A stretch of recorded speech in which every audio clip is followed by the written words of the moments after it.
احمق لوگ کہیں گے کہ مسلمان جس قبلے پر پہلے سے چلے آتے تھے اب اس سے کیوں منہ پھیر بیٹھے؟ تم کہہ دو کہ مشرق اور مغرب سب اللہ ہی کا ہے، وہ جس کو چاہتا ہے سیدھے رستے پر چلاتا ہے، اور اسی طرح ہم نے تم کو امت معتدل بنایا ہے تاکہ تم لوگوں پر گواہ بنو اور پیغمبر آخر الزماں صلی اللہ علیہ وآلہ وسلم تم پر گواہ بنے۔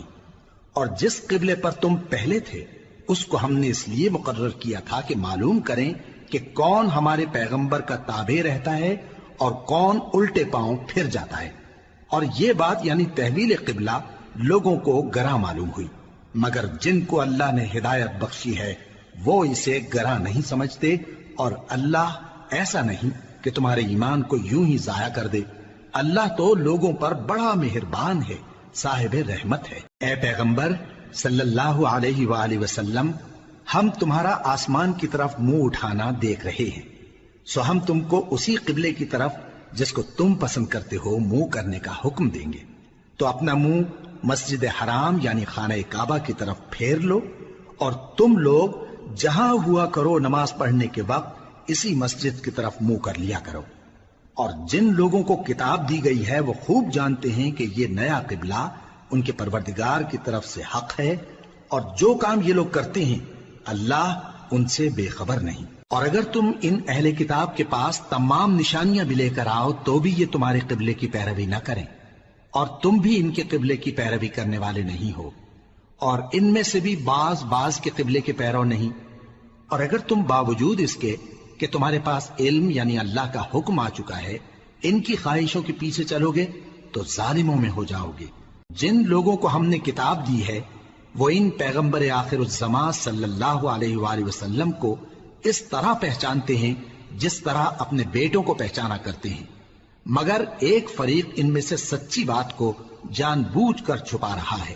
اے پیغمبر صلی اللہ علیہ وآلہ وسلم، یہ نیا قبلہ تمہارے پروردگار کی طرف سے حق ہے، تو تم ہرگز شک کرنے والوں میں نہ ہونا، اور ہر ایک شخص کے لیے ایک سمت مقرر ہے جدھر وہ عبادت کے وقت منہ کیا کرتا ہے، تو تم نیکیوں میں سبقت حاصل کرو۔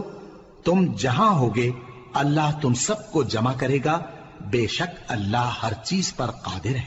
اور تم جہاں سے نکلو نماز میں اپنا منہ مسجد حرام کی طرف کر لیا کرو، بے شبہ یہ تمہارے پروردگار کی طرف سے حق ہے، اور تم لوگ جو کچھ کرتے ہو اللہ اس سے بے خبر نہیں۔ اور تم جہاں سے نکلو مسجد حرام کی طرف منہ کر کے نماز پڑھا کرو، اور مسلمانوں تم جہاں ہوا کرو اسی مسجد کی طرف رخ کیا کرو۔ یہ تاکید اس لیے کی گئی ہے کہ لوگ تم کو کسی طرح کا الزام نہ دے سکیں، مگر ان میں سے جو ظالم ہیں وہ الزام دیں تو دیں، سو ان سے مت ڈرنا اور مجھی سے ڈرتے رہنا، اور یہ بھی مقصود ہے کہ میں تم کو اپنی تمام نعمتیں بخشوں، اور یہ بھی کہ تم راہ راست پر چلو۔ جس طرح من جملہ اور نعمتوں کے ہم نے تمہیں میں سے ایک رسول بھیجے ہیں جو تم کو ہماری آیتیں پڑھ پڑھ کر سناتے اور تمہیں پاک بناتے، اور کتاب یعنی قرآن اور دانائی سکھاتے ہیں، اور ایسی باتیں بتاتے ہیں جو تم پہلے نہیں جانتے تھے، سو تم مجھے یاد کیا کرو، میں تمہیں یاد کیا کروں گا، اور میرا احسان مانتے رہنا اور میری ناشکری نہ کرنا۔ اے ایمان والو، صبر اور نماز سے مدد لیا کرو، بے شک اللہ صبر کرنے والوں کے ساتھ ہے۔ اور جو لوگ اللہ کی راہ میں مارے جائیں ان کی نسبت یہ نہ کہنا کہ وہ مرے ہوئے ہیں، وہ مردہ نہیں بلکہ زندہ ہیں، لیکن تم کو شعور نہیں۔ اور ہم کسی قدر خوف اور بھوک اور مال اور جانوں اور میووں کے نقصان سے تمہاری آزمائش کریں گے، اور صبر کرنے والوں کو بشارت سنا دو کہ ان لوگوں پر جب کوئی مصیبت واقع ہوتی ہے تو کہتے ہیں کہ ہم اللہ ہی کا مال ہیں اور اسی کی طرف لوٹ کر جانے والے ہیں۔ یہی لوگ ہیں جن پر ان کے پروردگار کی عنایتیں ہیں اور خصوصی رحمت بھی ہے، اور یہی سیدھے رستے پر ہیں۔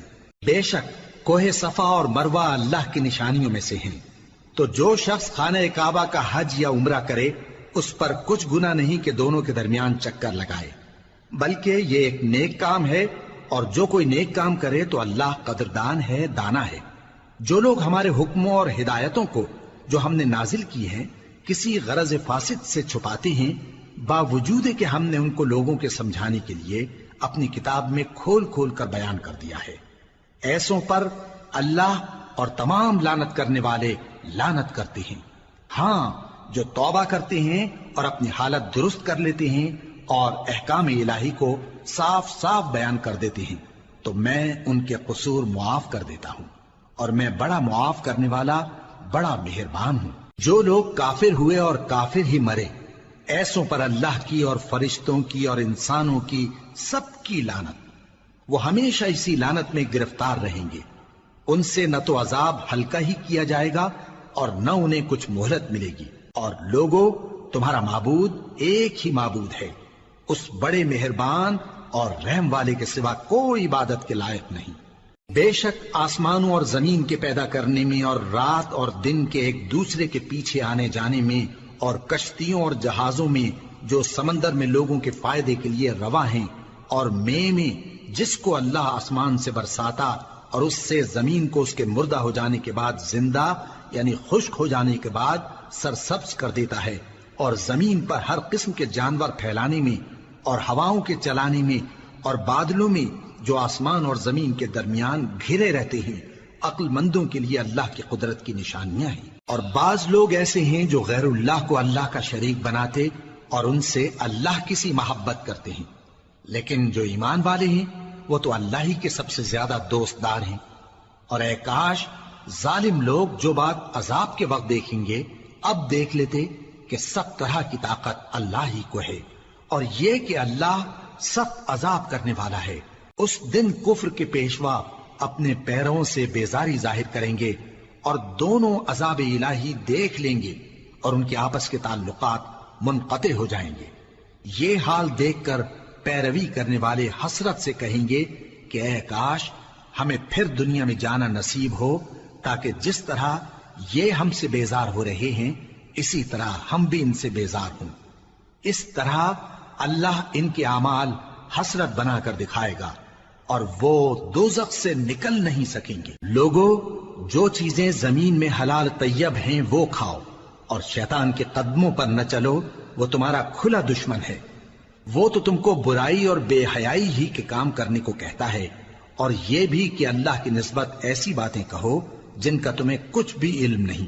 اور جب ان لوگوں سے کہا جاتا ہے کہ جو کتاب اللہ نے نازل فرمائی ہے اس کی پیروی کرو، تو کہتے ہیں نہیں، بلکہ ہم تو اسی چیز کی پیروی کریں گے جس پر ہم نے اپنے باپ دادا کو پایا۔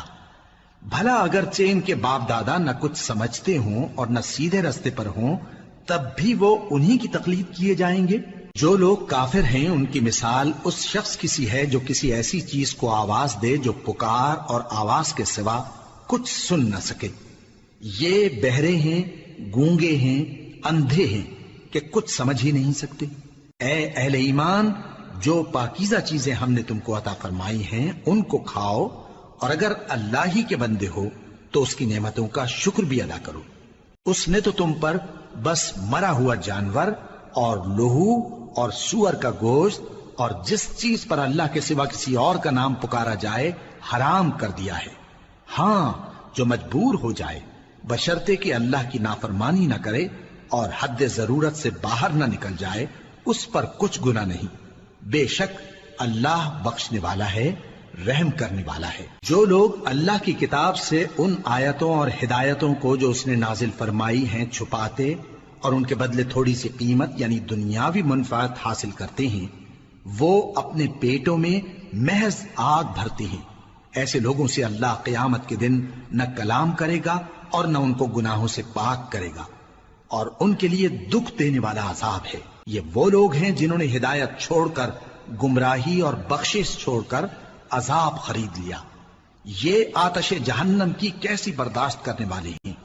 یہ اس لیے کہ اللہ نے کتاب سچائی کے ساتھ نازل فرمائی، اور جن لوگوں نے اس کتاب میں اختلاف کیا وہ ضد میں آ کر نیکی سے دور ہو گئے ہیں۔ نیکی یہی نہیں کہ تم مشرق و مغرب کو قبلہ سمجھ کر ان کی طرف منہ کر لو، بلکہ نیکی یہ ہے کہ لوگ اللہ پر اور روز آخر پر اور فرشتوں پر اور اللہ کی کتاب پر اور پیغمبروں پر ایمان لائیں، اور مال باوجود عزیز رکھنے کے رشتہ داروں اور یتیموں اور محتاجوں اور مسافروں اور مانگنے والوں کو دیں، اور گردنوں کے چھڑانے میں خرچ کریں، اور نماز پڑھیں اور زکات دیں، اور جب عہد کر لیں تو اس کو پورا کریں، اور سختی اور تکلیف میں اور جنگ کے وقت ثابت قدم رہیں۔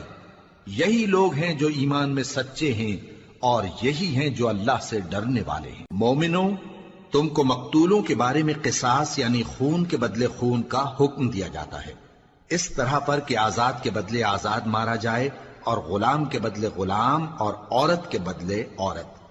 اور اگر قاتل کو اس کے مقتول بھائی کے قصاص میں سے کچھ معاف کر دیا جائے تو وارث مقتول کو پسندیدہ طریق سے قرارداد کی پیروی یعنی مطالبہ خون بہا کرنا اور قاتل کو خوشخوئی کے ساتھ ادا کرنا چاہیے۔ یہ تمہارے پروردگار کی طرف سے تمہارے لیے آسانی اور مہربانی ہے۔ اب جو اس کے بعد زیادتی کرے اس کے لیے دکھ کا عذاب ہے۔ اور اے اہل عقل، حکم قصاص میں تمہاری زندگانی ہے کہ تم قتل و خونریزی سے بچو۔ تم پر فرض کیا جاتا ہے کہ جب تم میں سے کسی کو موت کا وقت آ جائے تو اگر وہ کچھ مال چھوڑ جانے والا ہو تو ماں باپ اور رشتہ داروں کے لیے دستور کے مطابق وصیت کر جائے۔ اللہ سے ڈرنے والوں پر یہ ایک حق ہے۔ پھر جو شخص وصیت کو سننے کے بعد اس کو بدل ڈالے تو اس کے بدلنے کا گناہ انہی لوگوں پر ہے جو اس کو بدلیں، اور بے شک اللہ سنتا جانتا ہے۔ اب اگر کسی کو وصیت کرنے والے کی طرف سے کسی وارث کی طرفداری یا حق تلفی کا اندیشہ ہو تو اگر وہ وصیت کو بدل کر وارثوں میں صلح کرا دے تو اس پر کچھ گناہ نہیں، بے شک اللہ بخشنے والا ہے، رحم والا ہے۔ مومنوں، تم پر روزے فرض کیے گئے ہیں جس طرح تم سے پہلے لوگوں پر فرض کیے گئے تھے تاکہ تم پرہیزگار بنو۔ روزوں کے دن گنتی کے چند روز ہیں، تو جو شخص تم میں سے بیمار ہو یا سفر میں ہو تو دوسرے دنوں میں روزوں کا شمار پورا کر لے۔ اور جو لوگ روزہ رکھنے کی طاقت رکھیں لیکن رکھیں نہیں، وہ روزے کے بدلے محتاج کو کھانا کھلا دیں۔ اور جو کوئی اپنی مرضی سے زیادہ نیکی کرے تو اس کے حق میں زیادہ اچھا ہے، اور اگر سمجھو تو روزہ رکھنا ہی تمہارے حق میں بہتر ہے۔ روزوں کا مہینہ رمضان کا مہینہ ہے جس میں قرآن اول نازل ہوا جو لوگوں کا رہنما ہے اور جس میں ہدایت کی کھلی نشانیاں ہیں اور جو حق و باطل کو الگ الگ کرنے والا ہے۔ تو جو کوئی تم میں سے اس مہینے میں موجود ہو چاہیے کہ پورے مہینے کے روزے رکھے، اور جو بیمار ہو یا سفر میں ہو تو دوسرے دنوں میں روزے رکھ کر ان کا شمار پورا کر لے۔ اللہ تمہارے حق میں آسانی چاہتا ہے اور سختی نہیں چاہتا، اور یہ آسانی کا حکم اس لیے دیا گیا ہے کہ تم روزوں کا شمار پورا کر لو، اور اس احسان کے بدلے کہ اللہ نے تم کو ہدایت بخشی ہے تم اس کو بزرگی سے یاد کرو اور اس کا شکر کرو۔ اور اے پیغمبر، جب تم سے میرے بندے میرے بارے میں دریافت کریں تو انہیں معلوم ہو کہ میں تو تمہارے پاس ہی ہوں۔ جب کوئی پکارنے والا مجھے پکارتا ہے تو میں اس کی دعا قبول کرتا ہوں، تو ان کو چاہیے کہ میرے حکموں کو مانیں اور مجھ پر ایمان رکھیں تاکہ نیک رستہ پائیں۔ روزوں کی راتوں میں تمہارے لیے اپنی عورتوں کے پاس جانا جائز کر دیا گیا ہے، وہ تمہاری پوشاک ہیں اور تم ان کی پوشاک ہو۔ اللہ کو معلوم ہے کہ تم ان کے پاس جانے سے اپنے حق میں خیانت کرتے تھے، سو اس نے تم پر مہربانی کی اور تمہاری حرکات سے درگزر فرمائی، تو اب تم کو اختیار ہے کہ ان سے مباشرت کرو۔ اور اللہ نے جو چیز تمہارے لیے لکھ رکھی ہے یعنی اولاد، اس کو اللہ سے طلب کرو اور کھاؤ اور پیو یہاں تک کہ صبح کی سفید دھاری رات کی سیاہ دھاری سے الگ نظر آنے لگے، پھر روزہ رکھ کر رات تک پورا کرو۔ اور جب تم مسجدوں میں اعتکاف بیٹھتے ہو تو ان سے مباشرت نہ کرو، یہ اللہ کی حدیں ہیں، ان کے پاس نہ جانا۔ اسی طرح اللہ اپنی آیتیں لوگوں کے سمجھانے کے لیے کھول کھول کر بیان فرماتا ہے تاکہ وہ پرہیزگار بنے۔ اور آپس میں ایک دوسرے کا مال ناحق نہ کھاؤ اور نہ اس کو رشوتاً حاکموں کے پاس پہنچاؤ تاکہ لوگوں کے مال کا کچھ حصہ ناجائز طور پر کھا جاؤ، اور اسے تم جانتے بھی ہو۔ اے پیغمبر، لوگ تم سے نئے چاند کے بارے میں دریافت کرتے ہیں کہ گھٹتا بڑھتا کیوں ہے۔ کہہ دو کہ وہ لوگوں کے کاموں کی میعادیں اور حج کے وقت معلوم ہونے کا ذریعہ ہے، اور نیکی اس بات میں نہیں کہ احرام کی حالت میں گھروں میں ان کے پچھواڑے کی طرف سے آؤ، بلکہ نیکوکار وہ ہے جو پرہیزگار ہو، اور گھروں میں ان کے دروازوں سے آیا کرو اور اللہ سے ڈرتے رہو تاکہ کامیاب ہو جاؤ۔ اور جو لوگ تم سے لڑتے ہیں تم بھی اللہ کی راہ میں ان سے لڑو، مگر زیادتی نہ کرنا، کہ اللہ زیادتی کرنے والوں کو دوست نہیں رکھتا، اور ان کو جہاں پاؤ قتل کر دو، اور جہاں سے انہوں نے تم کو نکالا ہے یعنی مکے سے، وہاں سے تم بھی ان کو نکال دو۔ اور دین سے گمراہ کرنے کا فساد قتل و خونریزی سے کہیں بڑھ کر ہے، اور جب تک وہ تم سے مسجد حرام یعنی خانہ کعبہ کے پاس نہ لڑیں، تم بھی وہاں ان سے نہ لڑنا۔ ہاں اگر وہ تم سے لڑیں تو تم ان کو قتل کر ڈالو، کافروں کی یہی سزا ہے۔ پھر اگر وہ باز آ جائیں تو اللہ بخشنے والا ہے، رحم کرنے والا ہے۔ اور ان سے اس وقت تک لڑتے رہنا کہ فساد نابود ہو جائے اور ملک میں اللہ ہی کا دین غالب ہو جائے۔ پھر اگر وہ فساد سے باز آ جائیں تو ظالموں کے سوا کسی پر زیادتی نہیں کرنی چاہیے۔ ادب کا مہینہ ادب کے مہینے کے مقابل ہے، اور ادب کی چیزیں ایک دوسرے کا بدلہ ہیں۔ پس اگر کوئی تم پر زیادتی کرے تو جیسی زیادتی وہ تم پر کرے ویسی ہی تم اس پر کرو، اور اللہ سے ڈرتے رہو اور جان رکھو کہ اللہ ڈرنے والوں کے ساتھ ہے۔ اور اللہ کی راہ میں مال خرچ کرو اور اپنے آپ کو ہلاکت میں نہ ڈالو، اور نیکی کرو، بے شک اللہ نیکی کرنے والوں کو دوست رکھتا ہے۔ اور اللہ کی خوشنودی کے لیے حج اور عمرے کو پورا کرو، اور اگر راستے میں روک لیے جاؤ تو جیسی قربانی میسر ہو کر دو، اور جب تک قربانی اپنے مقام پر نہ پہنچ جائے سر نہ منڈاؤ۔ اور اگر کوئی تم میں بیمار ہو یا اس کے سر میں کسی طرح کی تکلیف ہو تو اگر وہ سر منڈا لے تو اس کے بدلے روزے رکھے یا صدقہ دے یا قربانی کرے۔ پھر جب تکلیف دور ہو کر تم مطمئن ہو جاؤ تو جو تم میں حج کے وقت تک عمرے سے فائدہ اٹھانا چاہے وہ جیسی قربانی میسر ہو کرے، اور جس کو قربانی نہ ملے وہ 3 روزے ایام حج میں رکھے اور 7 جب واپس ہو، یہ پورے 10 ہوئے۔ یہ حکم اس شخص کے لیے ہے جس کے اہل و عیال مکے میں نہ رہتے ہوں۔ اور اللہ سے ڈرتے رہو اور جان رکھو کہ اللہ سخت عذاب دینے والا ہے۔ حج کے مہینے معین ہیں جو معلوم ہیں، تو جو شخص ان مہینوں میں حج کی نیت کر لے تو حج کے دنوں میں نہ عورتوں سے اختلاط کرے، نہ کوئی برا کام کرے اور نہ کسی سے جھگڑے۔ اور جو نیک کام تم کرو گے وہ اللہ کو معلوم ہو جائے گا۔ اور زاد راہ یعنی رستے کا خرچ ساتھ لے جاؤ، کیونکہ بہترین زاد راہ پرہیزگاری ہے۔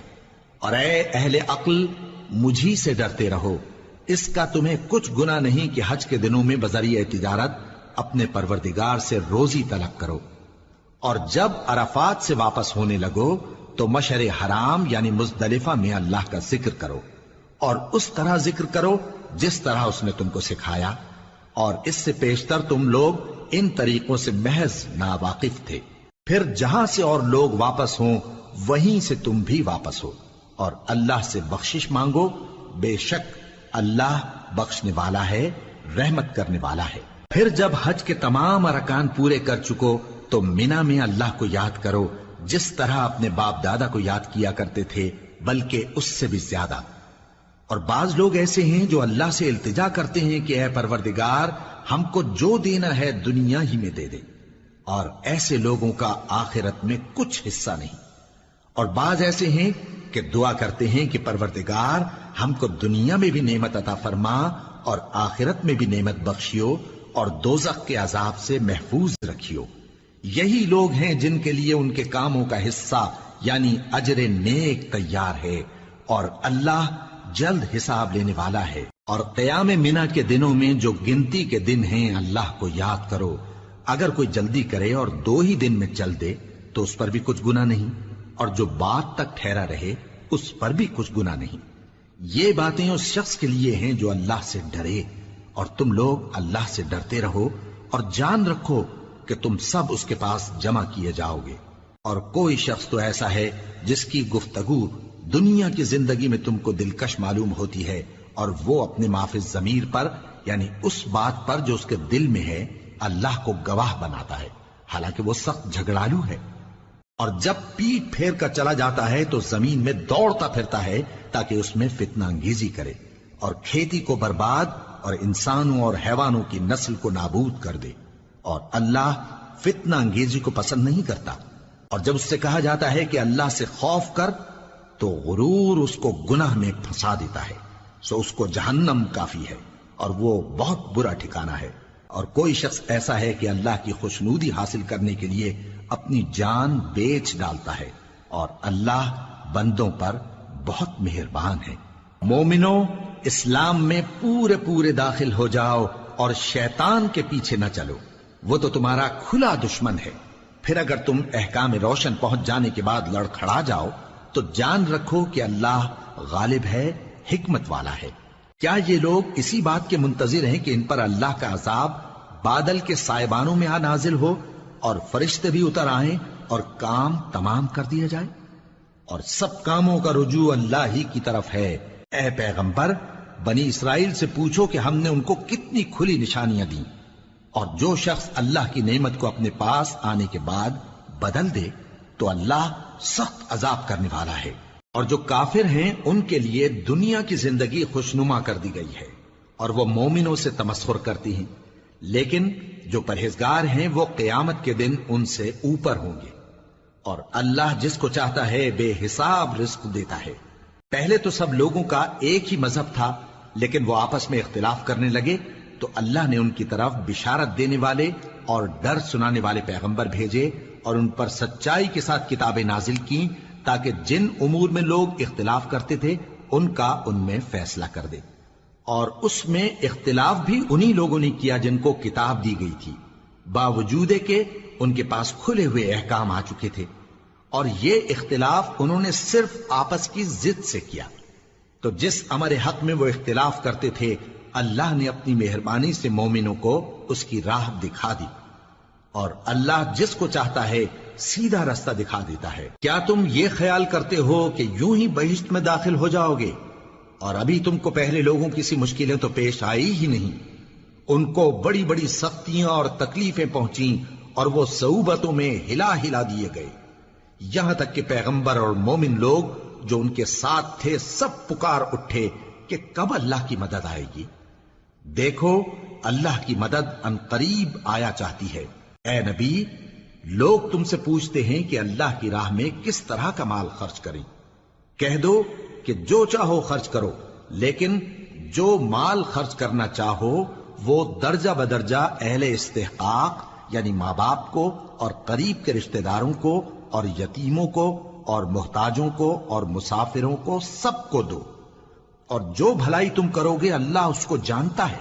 مسلمانوں، تم پر اللہ کے رستے میں لڑنا فرض کر دیا گیا ہے، اور وہ تمہیں ناگوار تو ہوگا، مگر عجب نہیں کہ ایک چیز تم کو بری لگے اور وہ تمہارے حق میں بھلی ہو، اور عجب نہیں کہ ایک چیز تم کو بھلی لگے اور وہ تمہارے لیے مضر ہو، اور ان باتوں کو اللہ ہی بہتر جانتا ہے اور تم نہیں جانتے۔ اے پیغمبر، لوگ تم سے عزت والے مہینوں میں لڑائی کرنے کے بارے میں دریافت کرتے ہیں، کہہ دو کہ ان میں لڑنا بڑا گناہ ہے، اور اللہ کی راہ سے روکنا اور اس سے کفر کرنا اور مسجد حرام یعنی خانہ کعبہ میں جانے سے بند کرنا اور اہل مسجد کو اس میں سے نکال دینا جو یہ کفار کرتے ہیں، اللہ کے نزدیک اس سے بھی زیادہ گناہ ہے، اور فتنہ انگیزی خونریزی سے بھی بڑھ کر ہے۔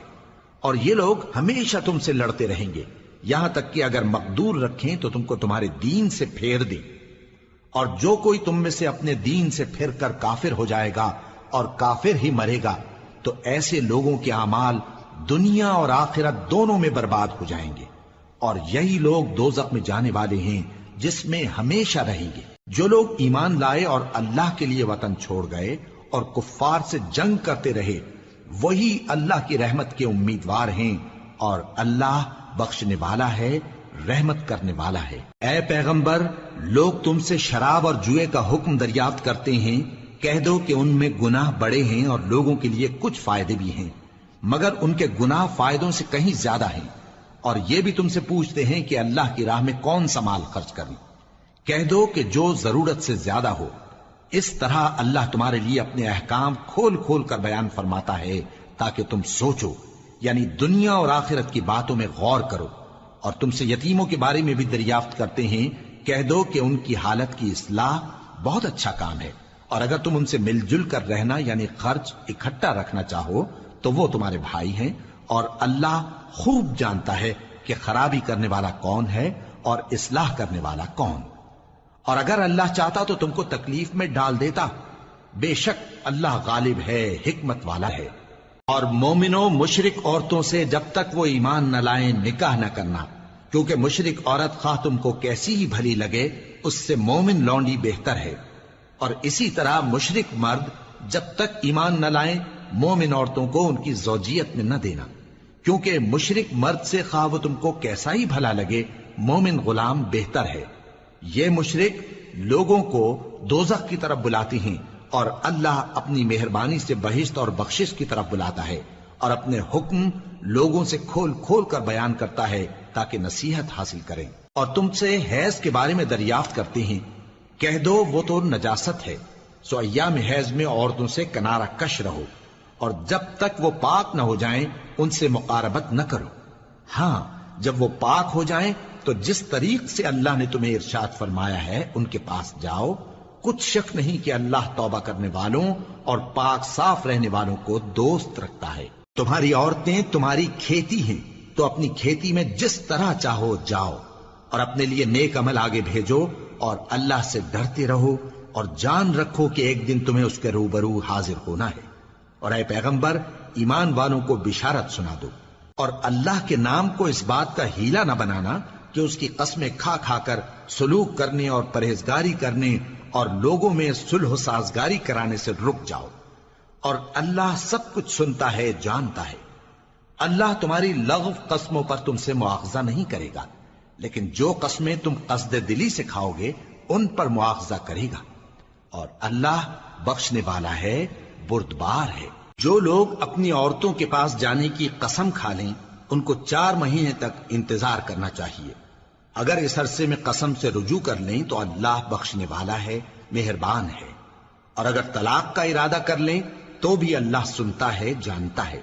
اور طلاق والی عورتیں 3 حیض تک اپنے تئیں روکے رہیں، اور اگر وہ اللہ اور روز قیامت پر ایمان رکھتی ہیں تو ان کو جائز نہیں کہ اللہ نے جو کچھ ان کے شکم میں پیدا کیا ہے اس کو چھپائیں۔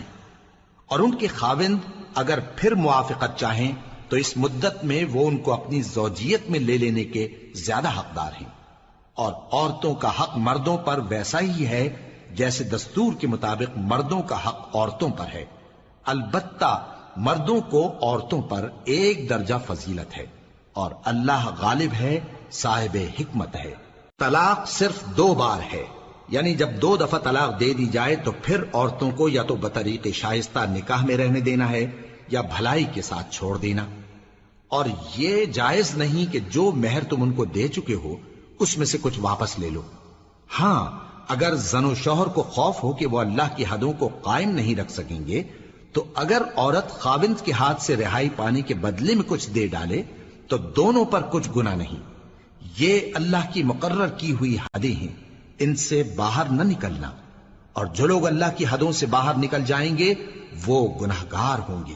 پھر اگر شوہر 2 طلاقوں کے بعد تیسری طلاق عورت کو دے دے تو اس کے بعد جب تک عورت کسی دوسرے شخص سے نکاح نہ کر لے اس پہلے شوہر پر حلال نہ ہوگی۔ ہاں اگر دوسرا خاوند بھی طلاق دے دے اور عورت اور پہلا خاوند پھر ایک دوسرے کی طرف رجوع کر لیں تو ان پر کچھ گناہ نہیں، بشرطے کہ دونوں یقین کریں کہ اللہ کی حدوں کو قائم رکھ سکیں گے، اور یہ اللہ کی حدیں ہیں، ان کو وہ ان لوگوں کے لیے بیان فرماتا ہے جو علم رکھتے ہیں۔ اور جب تم عورتوں کو 2 دفعہ طلاق دے چکو اور ان کی عدت پوری ہو جائے تو انہیں یا تو حسن سلوک سے نکاح میں رہنے دو یا بطریق شائستہ رخصت کر دو، اور اس نیت سے ان کو نکاح میں نہ رہنے دینا چاہیے کہ انہیں تکلیف دو اور ان پر زیادتی کرو، اور جو ایسا کرے گا وہ اپنا ہی نقصان کرے گا۔ اور اللہ کے احکام کو ہنسی اور کھیل نہ بناؤ، اور اللہ نے تم کو جو نعمتیں بخشی ہیں اور تم پر جو کتاب اور دانائی کی باتیں نازل کی ہیں جن سے وہ تمہیں نصیحت فرماتا ہے ان کو یاد کرو، اور اللہ سے ڈرتے رہو، اور جان رکھو کہ اللہ ہر چیز سے واقف ہے۔ اور جب تم عورتوں کو طلاق دے چکو اور ان کی عدت پوری ہو جائے تو ان کو اپنے شوہروں کے ساتھ جب وہ آپس میں جائز طور پر راضی ہو جائیں نکاح کرنے سے مت روکو۔ اس حکم سے اس شخص کو نصیحت کی جاتی ہے جو تم میں اللہ اور روز آخر پر یقین رکھتا ہے، یہ تمہارے لیے نہایت خوب اور بہت پاکیزگی کی بات ہے، اور اللہ جانتا ہے اور تم نہیں جانتے۔ اور مائیں اپنے بچوں کو پورے 2 سال دودھ پلائیں یہ حکم اس شخص کے لیے ہے جو پوری مدت تک دودھ پلوانا چاہے، اور دودھ پلانے والی ماؤں کا کھانا اور کپڑا دستور کے مطابق باپ کے ذمے ہوگا۔ کسی شخص کو اس کی طاقت سے زیادہ تکلیف نہیں دی جاتی، تو یاد رکھو کہ نہ تو ماں کو اس کے بچے کے سبب نقصان پہنچایا جائے اور نہ باپ کو اس کی اولاد کی وجہ سے نقصان پہنچایا جائے، اور اسی طرح نان و نفقہ بچے کے وارث کے ذمے ہے۔ اور اگر دونوں یعنی ماں باپ آپس کی رضامندی اور صلاح سے بچے کا دودھ چھڑانا چاہیں تو ان پر کچھ گناہ نہیں، اور اگر تم اپنی اولاد کو دودھ پلوانا چاہو تو تم پر کچھ گناہ نہیں، بشرطے کہ تم دودھ پلانے والیوں کو دستور کے مطابق ان کا حق جو تم نے دینا کیا تھا دے دو، اور اللہ سے ڈرتے رہو اور جان رکھو کہ جو کچھ تم کرتے ہو اللہ اس کو دیکھ رہا ہے۔ اور جو لوگ تم میں سے مر جائیں اور عورتیں چھوڑ جائیں تو وہ عورتیں 4 مہینے اور 10 دن اپنے آپ کو روکے رہیں، اور جب یہ عدت پوری کر چکیں اور اپنے حق میں پسندیدہ کام یعنی نکاح کر لیں تو تم پر کچھ گناہ نہیں، اور اللہ تمہارے سب کاموں سے واقف ہے۔ اگر تم اشارے کنائے میں عورتوں کو نکاح کا پیغام بھیجو یا نکاح کی خواہش کو اپنے دلوں میں مخفی رکھو تو تم پر کچھ گناہ نہیں۔ اللہ کو معلوم ہے کہ تم ان سے نکاح کا ذکر کرو گے، مگر ایام عدت میں اس کے سوا کے دستور کے مطابق کوئی بات کہہ دو، پوشیدہ طور پر ان سے قول و قرار نہ کرنا، اور جب تک عدت پوری نہ ہو لے نکاح کا پختہ ارادہ نہ کرنا، اور جان رکھو کہ جو کچھ تمہارے دلوں میں ہے اللہ کو سب معلوم ہے، تو اس سے ڈرتے رہو اور جان رکھو کہ اللہ بخشنے والا ہے، حلم والا ہے۔ اور اگر تم عورتوں کو ان کے پاس جانے یا ان کا مہر مقرر کرنے سے پہلے طلاق دے دو تو تم پر کچھ گناہ نہیں، ہاں ان کو دستور کے مطابق کچھ خرچ ضرور دو، یعنی مقدور والا اپنے مقدور کے مطابق دے اور تنگ دست اپنی حیثیت کے مطابق۔ نیک لوگوں پر یہ ایک طرح کا حق ہے۔ اور اگر تم عورتوں کو ان کے پاس جانے سے پہلے طلاق دے دو لیکن مہر مقرر کر چکے ہو تو آدھا مہر دینا ہوگا۔ ہاں اگر عورتیں مہر بخش دیں یا مرد جن کے ہاتھ میں عقد نکاح ہے اپنا حق چھوڑ دیں اور پورا مہر دے دیں تو ان کو اختیار ہے۔ اور اگر تم مرد لوگ ہی اپنا حق چھوڑ دو تو یہ پرہیزگاری کی بات ہے، اور آپس میں بھلائی کرنے کو فراموش نہ کرنا۔ کچھ شک نہیں کہ اللہ تمہارے سب کاموں کو دیکھ رہا ہے۔ مسلمانوں، سب نمازیں خصوصاً بیچ کی نماز یعنی نماز عصر پورے اہتمام کے ساتھ ادا کرتے رہو اور اللہ کے آگے ادب سے کھڑے رہا کرو۔ پھر اگر تم خوف کی حالت میں ہو تو پیادے یا سوار جس حال میں ہو نماز پڑھ لو۔ پھر جب امن و اطمینان ہو جائے تو جس طریق سے اللہ نے تم کو سکھایا ہے جو تم پہلے نہیں جانتے تھے اللہ کو یاد کرو۔ اور جو لوگ تم میں سے مر جائیں اور عورتیں چھوڑ جائیں وہ اپنی عورتوں کے حق میں وصیت کر جائیں کہ ان کو 1 سال تک خرچ دیا جائے اور گھر سے نہ نکالی جائیں۔ ہاں اگر وہ خود گھر سے چلی جائیں اور اپنے حق میں پسندیدہ کام یعنی نکاح کر لیں تو تم پر کچھ گناہ نہیں، اور اللہ زبردست ہے، حکمت والا ہے۔ اور مطلقہ عورتوں کو بھی دستور کے مطابق نان و نفقہ دینا چاہیے، پرہیزگاروں پر یہ بھی حق ہے۔ اسی طرح اللہ اپنے احکام تمہارے لیے بیان فرماتا ہے تاکہ تم سمجھو۔ بھلا تم نے ان لوگوں کو نہیں دیکھا جو شمار میں ہزاروں ہی تھے اور موت کے ڈر سے اپنے گھروں سے نکل بھاگے تھے؟ تو اللہ نے ان کو حکم دیا کہ مر جاؤ، پھر ان کو زندہ بھی کر دیا۔ کچھ شک نہیں کہ اللہ لوگوں پر مہربانی رکھتا ہے، لیکن اکثر لوگ شکر نہیں کرتے۔ اور مسلمانوں، اللہ کی راہ میں جہاد کرو اور جان رکھو کہ اللہ سب کچھ سنتا ہے، سب کچھ جانتا ہے۔ کون ہے کہ اللہ کو قرض حسنہ دے کہ وہ اس کے بدلے اس کو کئی گنا زیادہ دے گا، اور اللہ ہی روزی کو تنگ کرتا اور وہی اسے کشادہ کرتا ہے، اور تم اسی کی طرف لوٹ کر جاؤ گے۔ بھلا تم نے بنی اسرائیل کی ایک جماعت کو نہیں دیکھا جس نے موسیٰ کے بعد اپنے پیغمبر سے کہا کہ آپ ہمارے لیے ایک بادشاہ مقرر کر دیں تاکہ ہم اللہ کی راہ میں جہاد کریں؟ پیغمبر نے کہا کہ اگر تم کو جہاد کا حکم دیا جائے تو ایسا تو نہیں کہ لڑنے سے پہلو تہی کرو۔ وہ کہنے لگے کہ ہم اللہ کی راہ میں کیوں نہ لڑیں گے جبکہ ہم وطن سے خارج اور بال بچوں سے جدا کر دیے گئے۔ پھر جب ان کو جہاد کا حکم دیا گیا تو چند اشخاص کے سوا سب پھر گئے، اور اللہ ظالموں سے خوب واقف ہے۔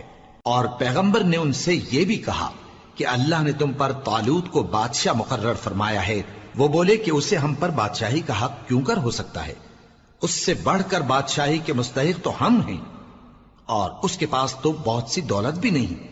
پیغمبر نے کہا کہ اللہ نے اس کو تم پر فضیلت دی ہے اور بادشاہی کے لیے منتخب فرمایا ہے۔ اس نے اسے علم بھی بہت سا بخشا ہے اور تن و توش بھی بڑا عطا کیا ہے، اور اللہ کو اختیار ہے جسے چاہے بادشاہی بخشے، وہ بڑا کشائش والا ہے، دانا ہے۔ اور پیغمبر نے ان سے کہا کہ ان کی یعنی طالوت کی بادشاہی کی نشانی یہ ہے کہ تمہارے پاس وہ صندوق آئے گا جس کو فرشتے اٹھائے ہوئے ہوں گے، اس میں تمہارے پروردگار کی طرف سے تسلی بخشنے والی چیز ہوگی اور کچھ اور چیزیں بھی ہوں گی جو موسیٰ اور ہارون چھوڑ گئے تھے۔ اگر تم ایمان رکھتے ہو تو یہ تمہارے لیے ایک بڑی نشانی ہے۔ غرض جب طالوت فوجیں لے کر روانہ ہوا تو اس نے ان سے کہا کہ اللہ ایک نہر سے تمہاری آزمائش کرنے والا ہے، جو شخص اس میں سے پانی پی لے گا اس کی نسبت تصور کیا جائے گا کہ وہ میرا نہیں، اور جو نہ پیے گا وہ سمجھا جائے گا کہ میرا ہے۔ ہاں اگر کوئی ہاتھ سے چلو بھر پانی لے لے تو خیر۔ جب وہ لوگ نہر پر پہنچے تو چند آدمیوں کے سوا سب نے پانی پی لیا۔ پھر جب طالوت اور مومن لوگ جو اس کے ساتھ تھے نہر کے پار ہو گئے تو کہنے لگے کہ آج ہم میں جالوت اور اس کے لشکر سے مقابلہ کرنے کی طاقت نہیں۔ جو لوگ یقین رکھتے تھے کہ ان کو اللہ کے روبرو حاضر ہونا ہے، وہ کہنے لگے کہ بسا اوقات تھوڑی سی جماعت نے اللہ کے حکم سے بڑی جماعت پر فتح حاصل کی ہے، اور اللہ ثابت قدم رہنے والوں کے ساتھ ہے۔ اور جب وہ لوگ جالوت اور اس کے لشکر کے مقابل میں آئے تو اللہ سے دعا کی کہ اے پروردگار، ہم پر صبر کے دہانے کھول دے اور ہمیں لڑائی میں ثابت قدم رکھ اور لشکر کفار پر فتح یاب کر۔ تو طالوت کی فوج نے اللہ کے حکم سے ان کو شکست دے دی، اور داؤد نے جالوت کو قتل کر ڈالا، اور اللہ نے ان کو بادشاہی اور دانائی بخشی اور جو کچھ چاہا سکھایا۔ اور اگر اللہ لوگوں کو ایک دوسرے پر چڑھائی اور حملہ کرنے سے نہ ہٹاتا رہتا تو کرۂ ارض تباہ ہو جاتا، لیکن اللہ اہل عالم پر بڑا مہربان ہے۔ یہ اللہ کی آیتیں ہیں جو ہم تم کو سچائی کے ساتھ پڑھ کر سناتے ہیں، اور اے محمد صلی اللہ علیہ وآلہ وسلم، تم بلا شبہ پیغمبروں میں سے ہو۔